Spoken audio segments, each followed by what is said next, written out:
Dicen que la verdad es como el agua, siempre encuentra una grieta por donde salir, pero en la era de la saturación parece que hemos cambiado el cauce del río por un océano de espejos. Nos miramos en las pantallas buscando respuestas, pero solo encontramos el eco de lo que ya pensamos. Hoy, el periodista ya no es quien sostiene la antorcha en la oscuridad, sino quien intenta que la luz no se apague en medio de un incendio de datos. ¿Es la inteligencia artificial nuestra nueva brújula o simplemente un mapa que se dibuja a sí mismo mientras caminamos? ¿Estamos educando mentes para cuestionar el mundo o solo manos para alimentar a la máquina? En este espacio, no venimos a darte conclusiones cómodas, venimos a incomodar las certezas. Bienvenidos a Del aula al mundo, una exploración sobre la ética, el silencio y la frágil memoria de nuestra historia digital. Hola a todos nuestros oyentes y bienvenidos a Desde el Aula al Mundo. Mi nombre es Damaris y la verdad, yo siempre trato de ver las cosas desde lo cotidiano, no desde lo teórico, sino desde lo que pasa en mi casa, con mis amigos, con mi entorno. Por ejemplo, mi mamá cree muchas cosas que ve en Facebook, solo porque lo publican ahí, no revisa la fuente, no duda, y eso me hace pensar que no sabemos consumir información. Siento que a nadie nos enseñan a verificar, que desconfían sanamente. Compartimos noticias sin leerlas completas, sin ver de dónde vienen, y eso es peligroso, porque así se esparcen mentiras rapidísimo. Yo soy Juliana y a mí este tema me interesa desde lo político y lo social. Leyendo a Ramonet entendí algo muy fuerte. Los medios ya no informan, compiten por atención. Importa más cuántos clips genera una noticia que su impacto real. Por eso, un chisme puede tener más cobertura que una ley que afecta a miles de personas. Además, él explica que la mentira ahora se fabrica profesionalmente. Hay bots, campañas de desinformación, intereses económicos detrás. Eso se ve en elecciones, conflictos, pandemias. La información se volvió un arma. Hola, ¿qué tal? Yo soy Juan y escuchándolas pienso en una paradoja. Nunca tuvimos tanta información como ahora, pero nunca dudamos tanto de ella. Antes confiábamos en pocos medios, hoy tenemos miles, pero no creemos en ninguno. Ramonet también habla de la fatiga informativa. Vemos tragedias todo el día y ya no reaccionamos igual. Pasamos de una noticia terrible a un video gracioso en segundos. No es que seamos fríos, es que estamos saturados. Y ahí entro yo. Soy Melanie y por eso elegí esta carrera. Desde el colegio me frustraba ver cómo la misma noticia era contada de formas totalmente distintas según el canal. Uno decía avance histórico, otro fracaso nacional. Ahí entendí que la información nunca es neutral. Cuando leímos La explosión del periodismo de Ignacio Ramonet, sentí que él ponía en palabras eso que yo ya intuía. Hoy no estamos desinformados por falta de noticias, sino por exceso. Abrimos redes y vemos guerras, memes, publicidad, escándalos, todo al mismo nivel. Eso nos confunde, nos cansa y nos vuelve indiferentes. Y justo de eso vamos a hablar hoy, de cómo el periodismo ha cambiado, de cómo la sobreinformación nos afecta y de nuestra responsabilidad como audiencia. Porque no se trata solo de criticar a los medios, sino de preguntarnos qué tipo de consumidores somos. Justo lo que decías, Mel, sobre preguntarnos qué tipo de consumidores somos, ahí está el corazón de este tema, porque si no elegimos conscientemente qué ver, otros lo hacen por nosotros, y eso nos lleva directo al título de este bloque, el poder de los medios y la manipulación. A veces pensamos que manipular es mentir descaradamente, pero no siempre es así. Muchas veces es más sutil. Es decir, qué noticia va primero, cuánto tiempo se le dedica, qué palabras se usan, y eso aquí en Ecuador se ve clarísimo. Por ejemplo, en época electoral, dependiendo del canal que veías, un candidato era el salvador del país y en otro era una amenaza. Tú decías, hablan del mismo man, porque parecía otra persona. Ahí te das cuenta de que no es casual. Hay intereses políticos, económicos, ideológicos detrás de todo esto. Eso es poder, poder sobre cómo pensamos. Es como si la realidad pasara por un filtro y dependiendo del filtro ves un país distinto. A mí me pasó con el paro nacional. Yo estuve en el centro y vi marchas pacíficas, familias, estudiantes, pero prendí la tele y solo mostraban incendios, destrozos, caos. Eso existió, sí, pero no era todo. Entonces entendí algo fuerte. Los medios no te mienten directamente. Te muestran una parte, pero esa parte repetida mil veces se vuelve la verdad que ellos te quieren mostrar. Y ahí está la manipulación, porque no te dicen esto es solo un fragmento, te lo venden como el todo. Eso afecta muchísimo. Mi mamá veía las noticias y decía, todos los manifestantes son delincuentes. Y yo le decía, no mami, hay gente que solo quiere reclamar derechos, pero ya estaba convencida. Eso demuestra el poder real de los medios. Si repiten algo todos los días, la gente lo cree. Así funciona mal. Y eso lo usan los políticos. Cuando quieren aprobar una ley impopular, los noticieros empiezan a hablar de farándula, de crímenes, de cualquier cosa. Te distraen y mientras tanto firman lo importante. O sea, no te prohíben información, te entretienen. Exacto, y eso conecta con lo que decía antes sobre la sobreinformación. No es que falten noticias, de hecho sobran, y ese exceso también es una forma de manipulación. Ramonet lo llama infoxicación. Es como comer en exceso, tanta comida que ya no disfrutas nada, tanta noticia que ya no entiendes nada. Abres redes y ves asesinatos, memes, chismes, guerra, publicidad, todo al mismo nivel. Entonces ya no sabes qué es realmente importante. Y si tú no lo sabes, alguien más lo dice por ti. Y ahí está el verdadero poder, porque si controlas la atención, controlas la agenda. Por ejemplo, cuando hay un escándalo fuerte de corrupción, dura un día en tendencia. Al siguiente ya nadie habla de eso, pero un chisme de un influencer llega a durar semanas. ¿Eso es casual? Pues no, no lo es. Eso es negocio. Los medios ya no compiten por credibilidad, compiten por clics y el conflicto llega a vender más que la verdad. La atención es la nueva moneda y nosotros la regalamos prácticamente. Y lo peor es que creemos que somos libres, que elegimos qué ver, pero en realidad el algoritmo decide. A mi TikTok solo me muestra videos de robos, peleas y tragedias. Entonces yo empiezo a creer que el país es solo eso, miedo, violencia y caos. Y si hay inseguridad, no lo niego, pero no es en todo el país. También hay sus cosas buenas, pero eso no sale. Eso es manipulación moderna, ya no con censura, sino con programación. Antes te callaban, ahora te llenan de ruido. Eso es incluso más peligroso, Mel, porque no te das cuenta. Tú crees que decides ver eso, pero alguien ya lo eligió por ti. Sí, totalmente. No solo te quitan la voz, también te pierden entre miles más. Y ahí volvemos al titular, el poder de los medios, porque ahora no solo son canales, son redes, algoritmos, plataformas. Todo eso decide qué tema vive y cuál muere. Por eso, este libro es tan importante. Ramonet no solo critica a los medios, nos critica a nosotros y nos dice, si no eliges qué consumir, otros lo harán por ti. Y eso es lo que estamos haciendo hoy aquí, cuestionarnos, no tragarnos todo. Porque el verdadero poder no es el que sale en la tele, es el que decides que sale en la tele. Justo lo que decíamos, ahora el poder no está solo en la tele, sino en las plataformas. Se ve clarísimo en cómo vivimos pegados al celular. Ya casi nadie se sienta a ver un noticiero completo. Ahora todo es TikTok, X, Instagram, WhatsApp. Y el problema es que ahí apenas vemos clips de 30 segundos, sin contextos. Por ejemplo, en TikTok me salen videos de robos en Quito, en Guayaquil, peleas en buses, asaltos. Entonces uno empieza a pensar que salir a la calle es prácticamente una sentencia de muerte. Y sí, hay inseguridad, no voy a negarlo, pero tampoco es que todo el país sea una zona de guerra. Pero como el algoritmo ve que esos videos me importan, me muestra más. Entonces me encierra en una burbuja de miedo. Y eso afecta cómo vivimos. Mi mamá ya no quiere que salga en la noche. Mi tío dice, este país ya no tiene regla. O sea, nuestras perspectivas se deforman por lo que vemos en redes. Y ahí está el peligro. No es que tener miedo directamente sea algo negativo, es que mostramos solo una parte en redes. Eso conecta full con lo que dice Ramonet sobre la ilusión de libertad. Creemos que somos libres porque podemos seguir a quienes queramos, pero en realidad el algoritmo decide qué se vuelve visible.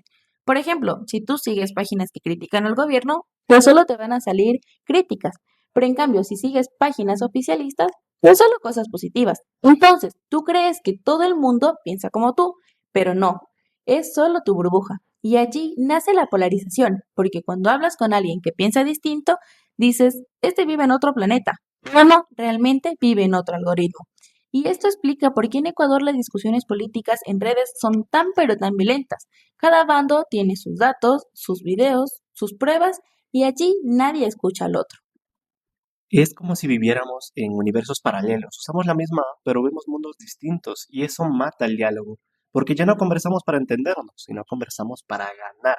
En Twitter, por ejemplo, nadie quiere aprender, todos quieren humillar al otro. Si te equivocas, te funan, si dudas, te atacan. Entonces la gente deja de opinar por miedo. Eso también es censura, pero social. No te calla el Estado, te calla la propia gente. Y eso es triste porque el debate debería enriquecernos, no destruirnos.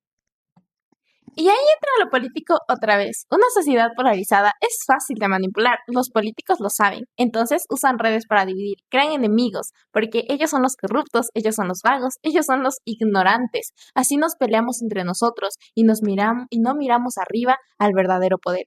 Eso pasó en Ecuador en elecciones. Familias peleadas, amigos bloqueados, todo por política. Y mientras tanto, los de arriba, tranquilos. Eso es real. En mi familia ya no se habla de política en reuniones porque termina mal. Gritos, insultos, resentimientos. Y todo empezó por una cosa que vieron en Facebook. O sea, las redes no solo influyen en cómo pensamos, influyen en cómo nos relacionamos. Y eso es durísimo, porque antes podías debatir. Ahora, si alguien piensa distinto, ya es tu enemigo. Y ojo, no digo que no haya que defender ideas, pero defender no es atacar. Nos volvimos extremistas. O estás conmigo o estás contra mí. No hay grises. Sobre todo en redes sociales como Twitter, ahora las pantallas nos separan más que cualquier muro. Y eso beneficia al sistema, porque una sociedad dividida no se organiza, no reclama, no exige. Está ocupada peleando entre sí. Y aquí quiero ser autocrítica. Yo también caí en eso. Antes discutía en comentarios, peleaba con desconocidos. ¿Por qué? No cambia nada. Ahora prefiero informarme mejor, hablar con personas y también escucharlas. Eso es clave. Elegir qué consumimos. Seguir medios serios y no solo páginas de chismes. Leer más de un punto de vista. Elegir, pensar antes de compartir, esto nos ayudaría bastante en el futuro. Sí, la verdad, porque si no controlamos lo que consumimos, alguien más va a controlar cómo pensamos. Y todo esto conecta al tema central, el poder. Poder de los medios, poder del algoritmo, poder de lo viral. La verdadera pregunta es, ¿vamos a dejar que decidan por nosotros o vamos a empezar a elegir? Y conectando con todo lo que venimos hablando, la inteligencia artificial aparece como el siguiente nivel de este problema, porque ahora ya no solo consumimos información, ahora la información puede ser fabricada por máquinas y eso es súper heavy. Les cuento algo real. Hace unos meses en un grupo de WhatsApp de mi familia empezó a circular un audio de un supuesto ministro ecuatoriano diciendo que iban a subir impuestos y que no había otra opción. La voz era idéntica. Mi tía entró en pánico. Mi papá se enojó y todos comenzaron a reenviarlo. Yo me quedé escuchándolo varias veces y algo me sonó medio raro.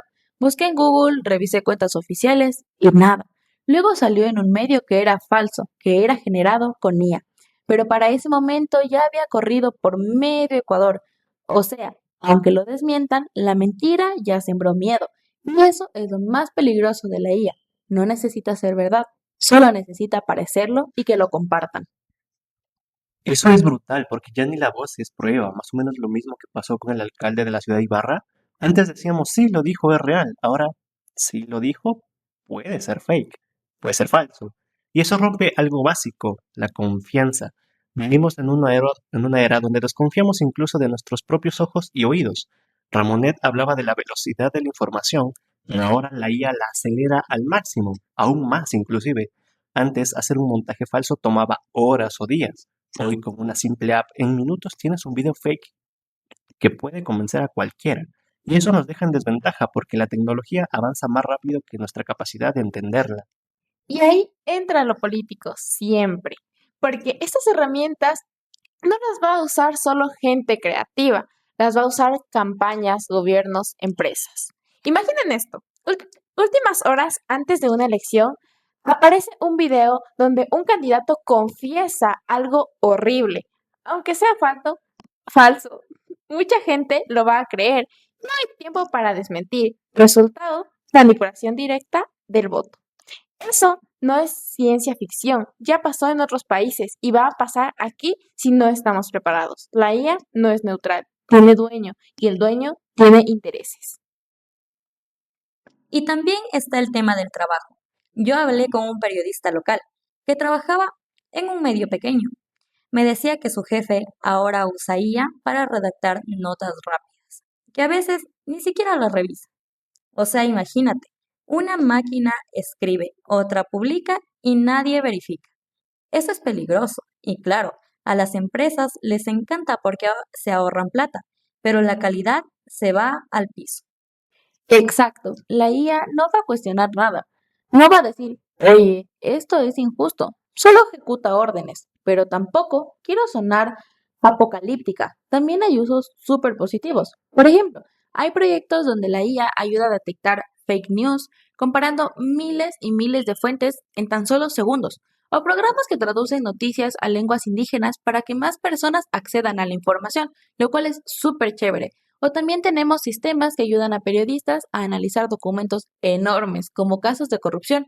O sea, la herramienta no es mala, el problema es quién la usa y para qué la usan. Sí, más o menos como lo que nos dijo en una clase uno de nuestros maestros. La tecnología es como un cuchillo, puede cortar pan o herir a alguien. Todo depende de la mano que la use.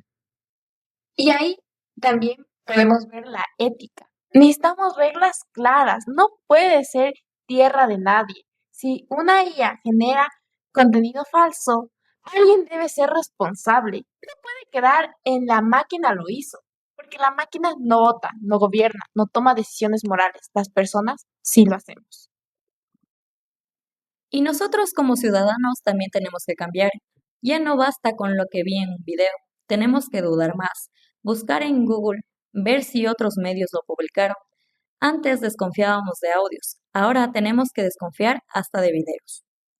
Y entonces volvemos al centro de todo este podcast, el poder. Antes el poder estaba en el micrófono, luego en la cámara, después en el algoritmo, ahora en el código. La pregunta no es si la IA va a cambiar el periodismo.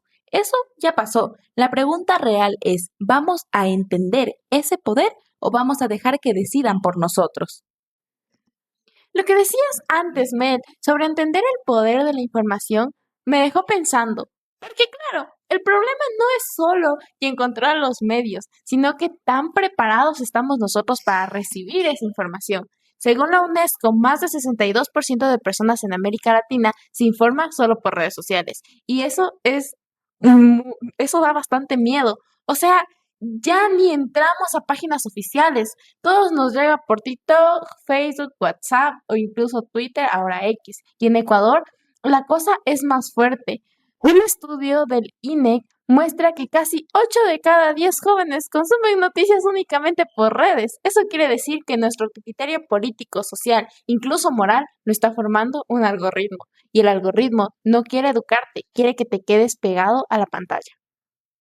Es como si la información ya no fuera un derecho sino un producto. Te venden titulares como si fueran combos.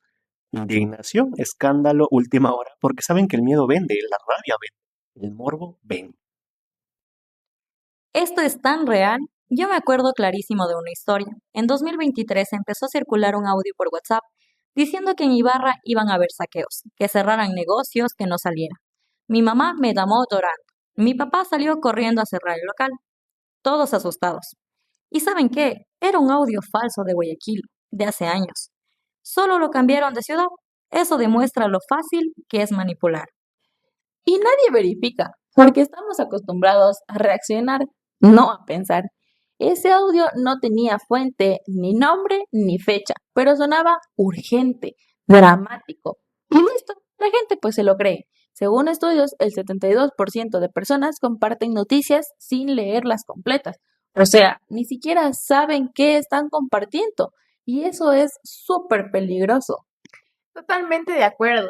Y ahí entra la educación mediática, porque nadie nos enseñó a analizar una noticia. En el colegio jamás nos dijeron, revisen fuentes, miren quién escribió, fíjense en la fecha, busquen otras versiones, simplemente consumimos y ya. Les enseñaron a memorizar, pero no a cuestionar. Esto es algo muy peligroso actualmente porque repetir todo ya no nos deja dudar de nada. Yo aprendí a la mala. Después del audio falso, empecé a revisar todo. Ahora, si veo algo raro, pues lo busco en Google. Si ningún medio lo ha publicado, ya sospecho. Pero mucha gente no hace, y no es porque sean tontos, sino porque nadie les ha enseñado. Y eso es responsabilidad del sistema educativo. Hoy sabemos usar Excel, PowerPoint, Canva, pero no sabemos detectar fake news. Es totalmente absurdo, chicos, porque informarse es tan importante como leer o escribir. Y esto afecta directamente a la democracia. Un informe de Reuters dice que Ecuador está entre los países con mayor circulación de noticias falsas en redes sociales.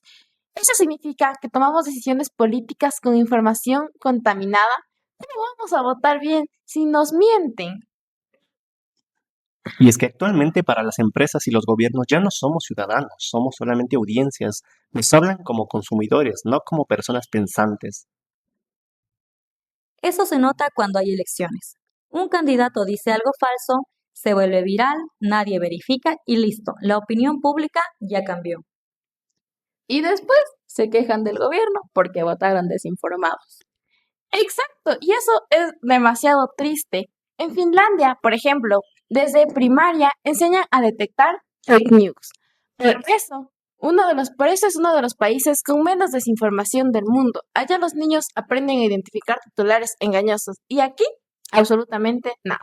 Acá TikTok educa, YouTube educa, Facebook educa, todo educa menos la escuela. Y eso realmente no educa, entretiene.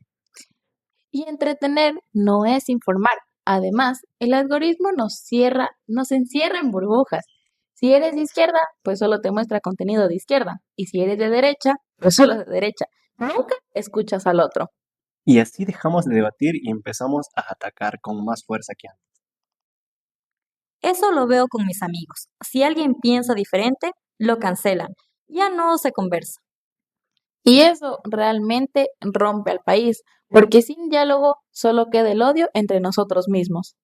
Por eso la educación mediática no es un lujo, es una necesidad. Tenemos que aprender a frenar este tipo de cosas, a no compartir de inmediato, porque el sistema quiere rapidez, pero pensar es un acto revolucionario en la actualidad.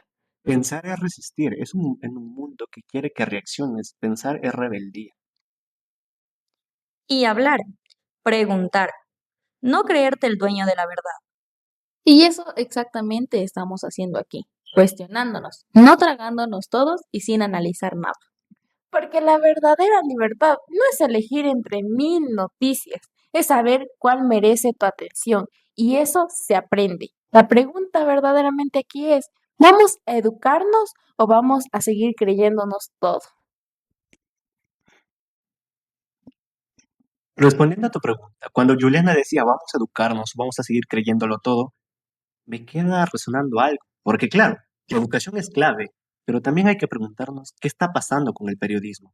Porque antes al menos uno confiaba más, había editores, filtros, ética. Hoy cualquiera con un celular puede ser un medio, se le llama periodismo ciudadano, si no estoy mal.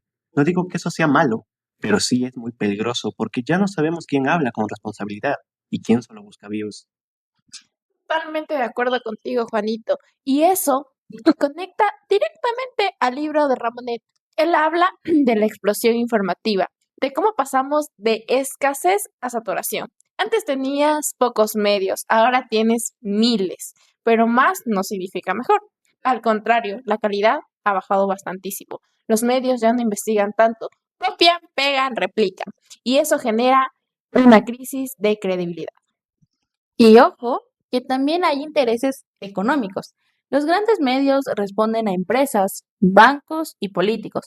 Realmente no son neutrales. Por ejemplo, cuando hay reformas laborales, algunos medios las venden como oportunidades y otros como amenazas. Depende de quién los financie. Eso se nota. Si una empresa grande contamina, algunos medios ni la mencionan, pero si un vendedor informal se equivoca, lo hacen viral. A veces pareciera que hubiera jerarquías de importancia, ¿no? No importa el daño, sino más bien quién lo hizo. Y eso crea una percepción falsa de la realidad. Creemos que ciertos problemas son más grandes solo porque los medios hablan más de ellos, mientras otros, como la pobreza y la educación, pasa totalmente desapercibidos. Exactamente. Y en Ecuador, por ejemplo, se habla más de farándula que de educación pública. Eso dice mucho de nuestras prioridades como sociedad y también del rating. Es tristísimo como actualmente el rating manda y la ética pierde. Y ahí entra otro tema súper fuerte, que es la autocensura. Periodistas que no publican cosas por miedo a perder el trabajo, a amenazas, a demandas, y eso también afecta bastante a la verdad. O por miedo a perder auspiciantes o seguidores. Entonces, ¿quién controla la verdad hoy? Nadie y todos a la vez, lo que lo hace muy, pero muy peligroso. Yo quiero empezar con algo muy personal, porque a veces hablamos del periodismo ciudadano como algo teórico, pero esto pasa aquí, en nuestra ciudad, en nuestra realidad. Hace unos meses en el barrio de mi abuela, un señor fue acusado en Facebook de robar. Subieron un video donde se lo veía corriendo con una mochila. La gente empezó a compartir, lo insultaban, pedían que lo entreguen a la policía, otros decían que merecía golpes. ¿Y saben qué? Resultó que el señor no había robado nada. Era un repartidor que estaba llegando tarde a su trabajo. La mochila era de pedidos, pero ya estaba quemado en redes. La gente lo reconoció en la calle, le gritaba, y eso fue solo una parte del video sin contexto. Ahí entendí que en el periodismo ciudadano pueden destruir una vida en minutos. Eso que dices es fuertísimo, porque muestra el otro lado del poder popular. Claro, ahora todos tenemos cámaras, micrófonos, redes, pero no todos tenemos ética. Antes, un periodista debía confiar, confirmar fuentes, hablar con las dos partes, investigar. Hoy, alguien graba, sube, acusa y listo. No hay derecho a réplica, no hay presunción de inocencia.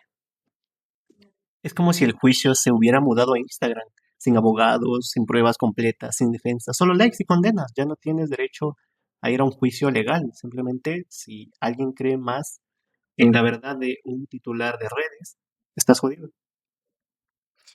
Pero ojo, también podemos satanizar el periodismo ciudadano, porque también ha sido clave para destapar cosas que los medios tradicionales callaban. Por ejemplo, cuando grabaron a policías pidiendo coimas o a funcionarios recibiendo dinero.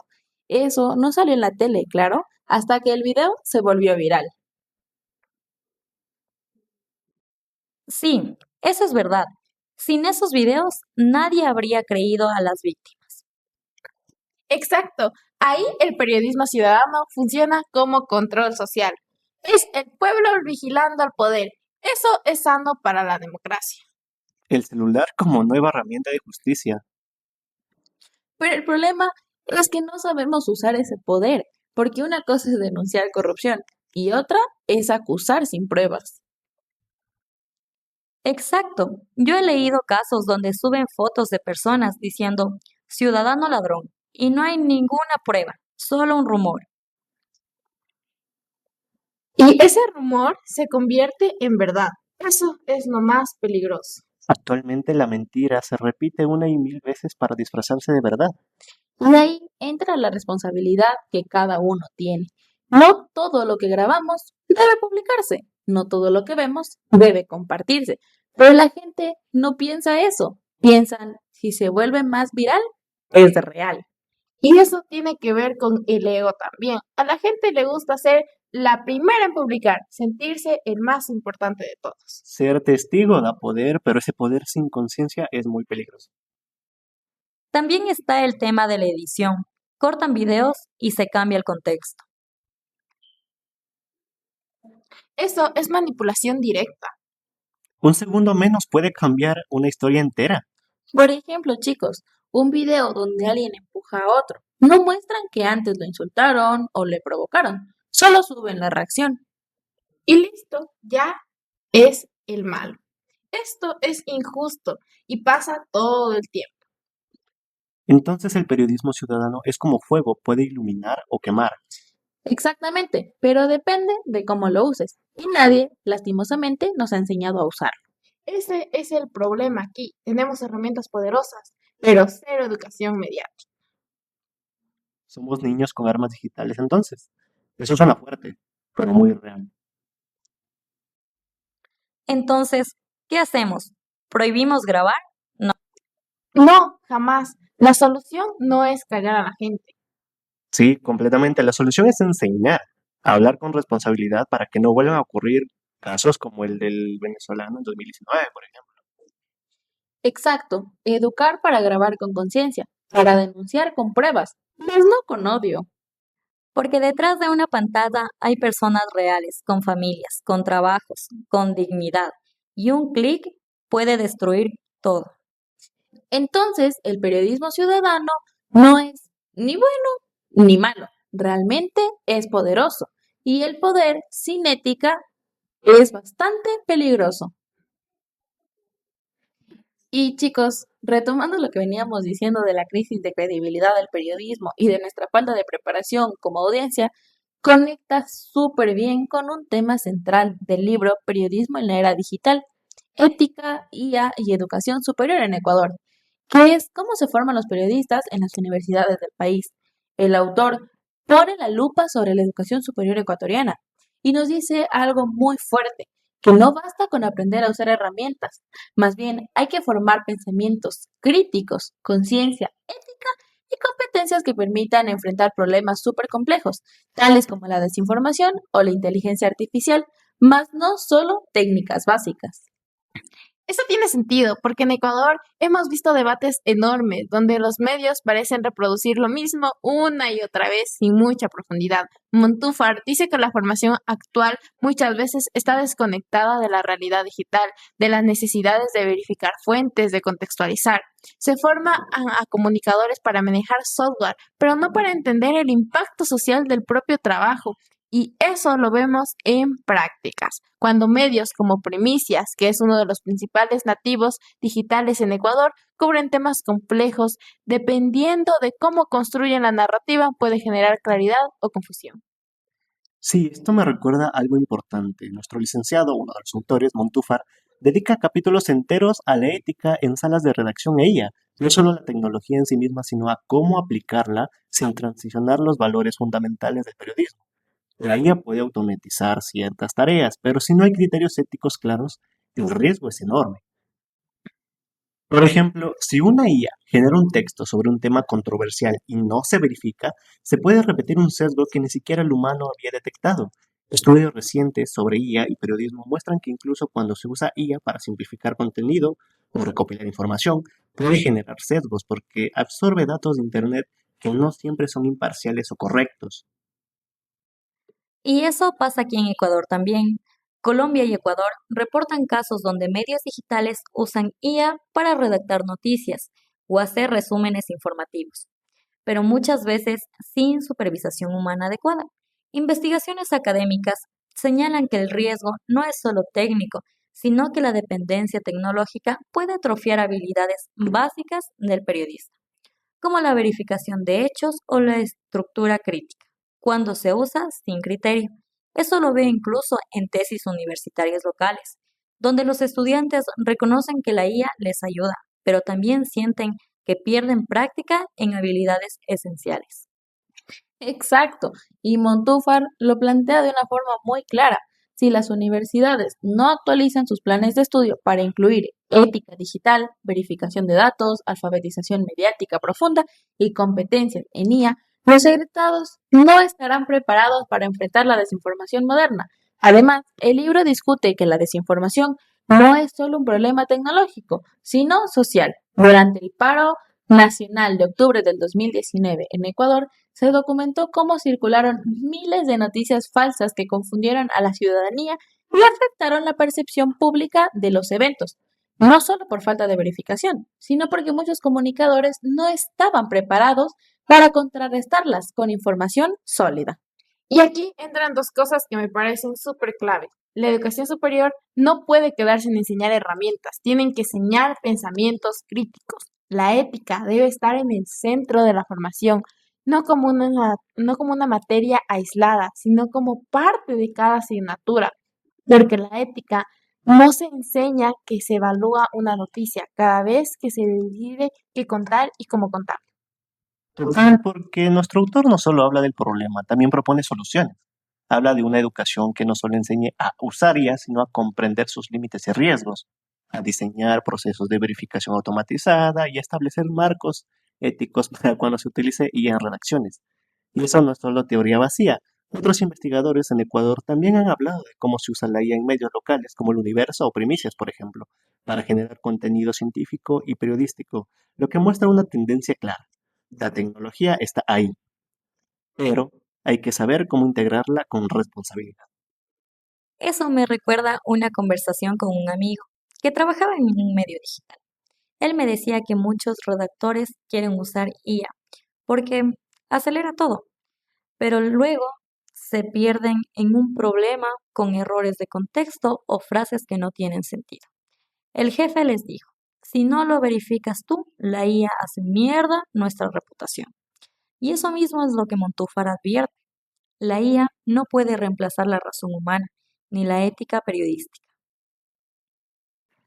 Entonces, si juntamos lo que vimos con Ramonet y lo que propone Montúfar, el mensaje es sumamente claro.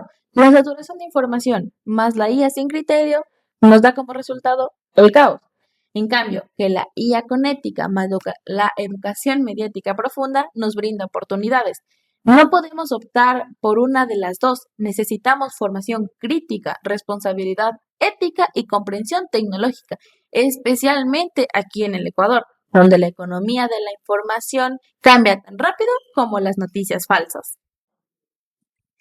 Oigan, escuchándolos a todos, siento que llegamos al corazón del libro de nuestro profesor Mantúfar, porque él no habla de ella como algo futurista, habla de algo que ya está aquí, que ya está cambiando cómo se hacen las noticias en Ecuador, y eso da un poco de miedo, ¿no?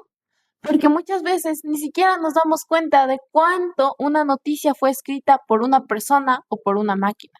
Sí, total. Yo justo el otro día estaba leyendo una noticia de un medio digital y pensé, esto suena rarísimo. Repetía frases, no tenía emoción, parecía como si fuera artificial, ¿cachan? Y luego vi que era contenido automatizado. Y ahí me cayó la ficha. Ya estamos consumiendo noticias hechas por IA y sin saberlo. Totalmente, la máquina ya habla en silencio, no se presenta, no dice soy un algoritmo, se lo escribe y nosotros creemos. Eso es lo peligroso, porque confiamos. Yo, por ejemplo, no siempre me fijo quién escribió la nota. Veo el título, leo rápido y listo. Voy a pensar que puede ser una máquina la que moldee mi opinión es fuerte. Exacto. Y Montúfar lo dice claro, la IA no es neutral, aprende de lo que hay en Internet. Y en Internet hay de todo, machismo, racismo, clasismo, fake news, teorías conspirativas. Entonces, si entrenas a una IA con eso, te devuelve eso. Es como criar a alguien sin valores prácticamente. Si solo ve cosas violentas, pues crece violento. La IA aprende igual y eso debería preocuparnos porque después dicen, no, es que lo dijo la IA, como si eso fuera garantía de verdad. Totalmente, y debemos aprender que la verdad ya no vive en un código, vive en la conciencia. A mí me pasó algo loco. Una vez vi una noticia sobre un supuesto cierre de carreteras en Imbabura. Todo el mundo compartía. Mi papá preocupado porque tenía que viajar.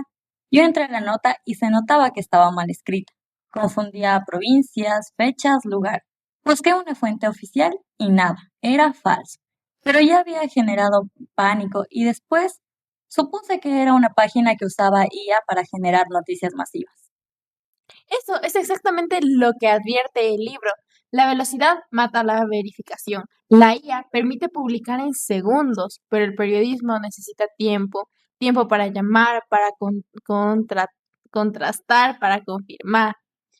Pero a las empresas no les importa el tiempo, les importa el tráfico, likes, clics, vistas. La IA es perfecta para eso, produce en masa, rápido y sin parar.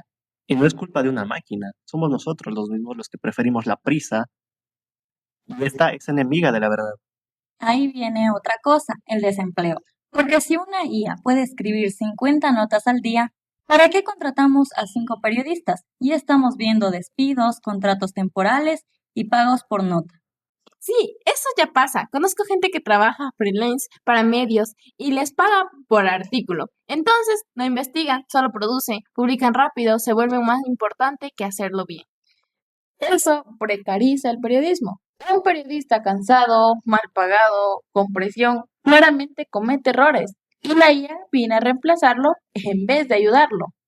Sí, la precariedad mata la ética y también el miedo, porque si sabes que te pueden reemplazar por una máquina, te cachas más. No investigas a poderosos, no incomodas. Eso es gravísimo, porque el periodismo tiene que incomodar, tiene que molestar al poder.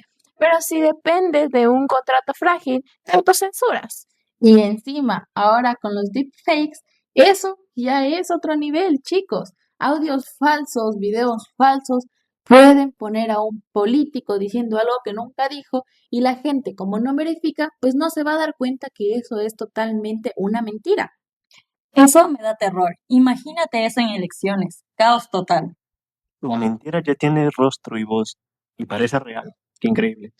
Montúfar habla de eso también. Dice que la IA puede ser usada para manipular a gran escala. Ya no es una fake news, son miles al mismo tiempo coordinadas estratégicamente.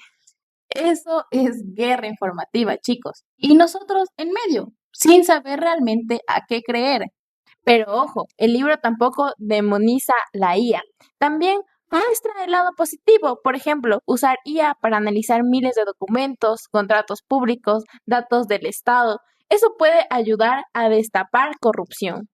Eso sí es increíble. Ahí la IA es una aliada. ¿Un faro es un mar de papeles? Aquí casi no se usa para eso. Aquí se usa más para producir notas rápidas.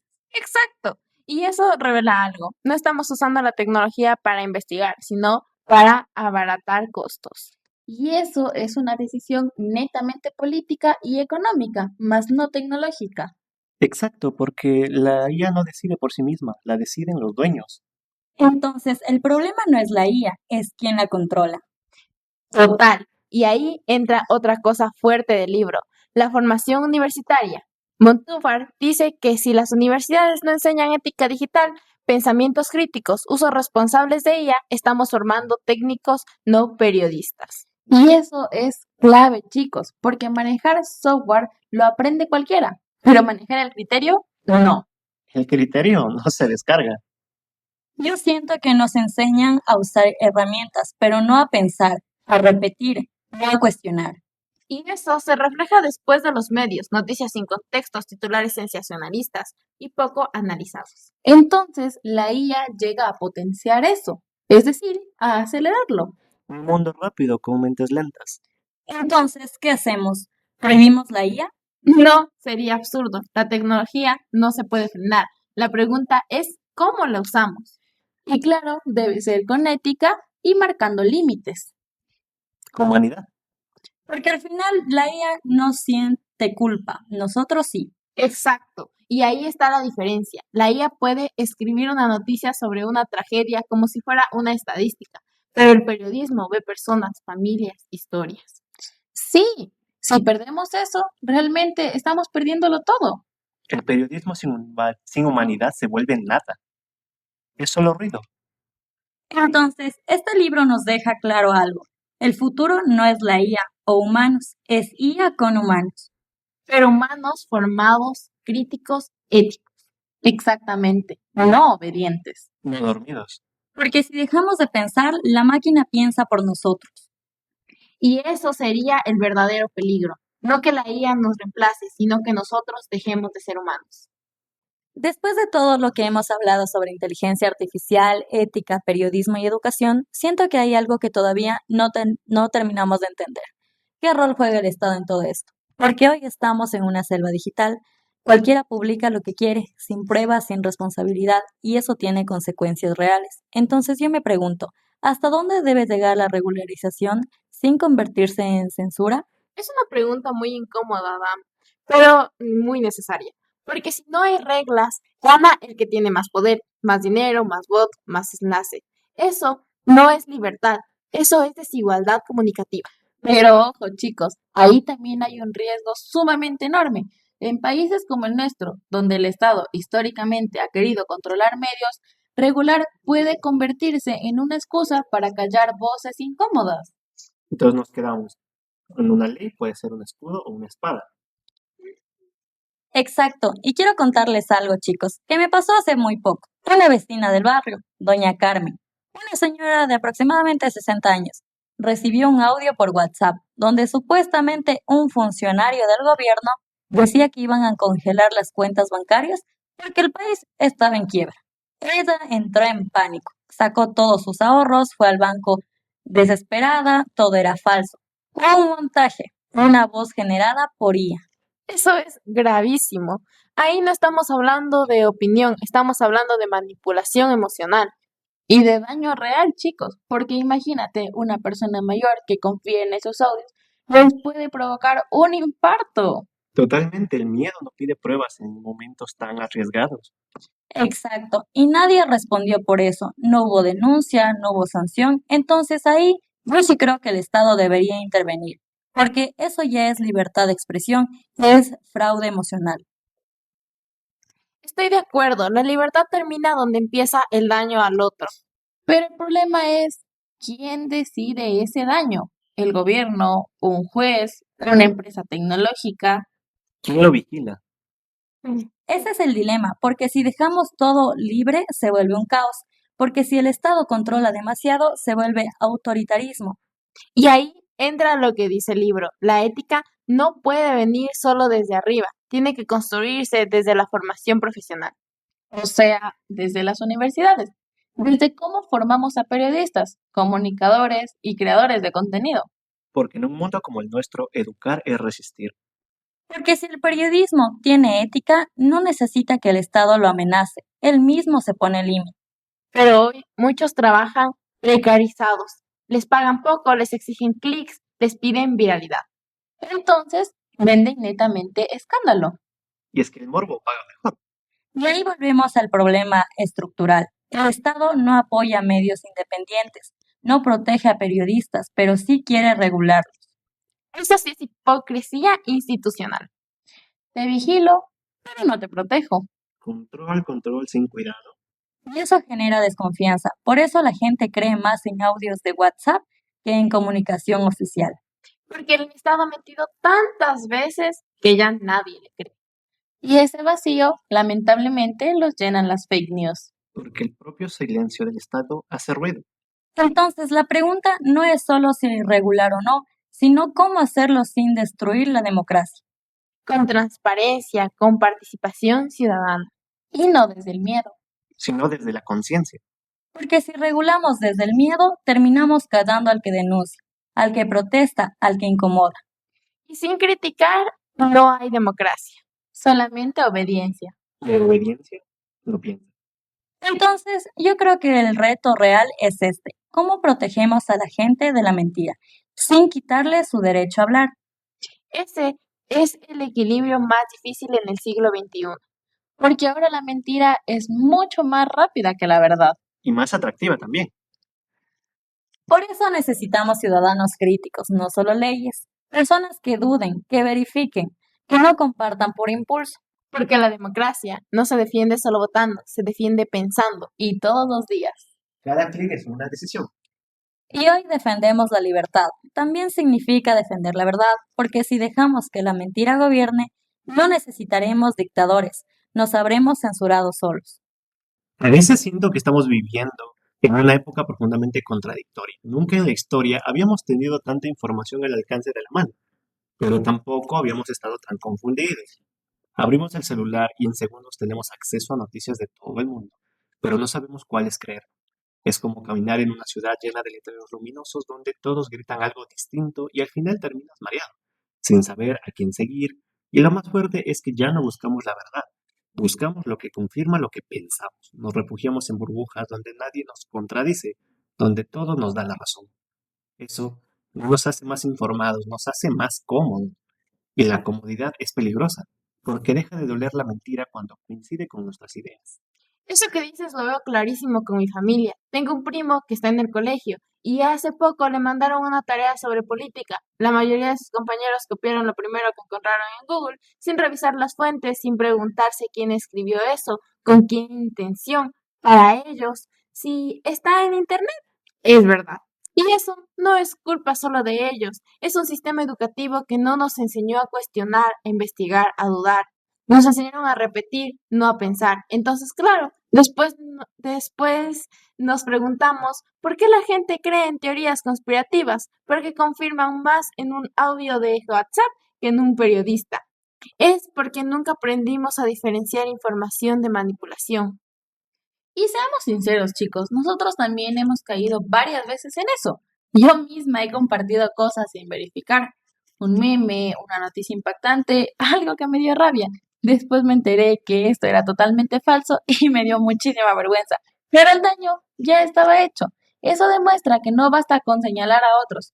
Todos somos parte del problema. Todos en algún momento hemos sido parte de la cadena de desinformación.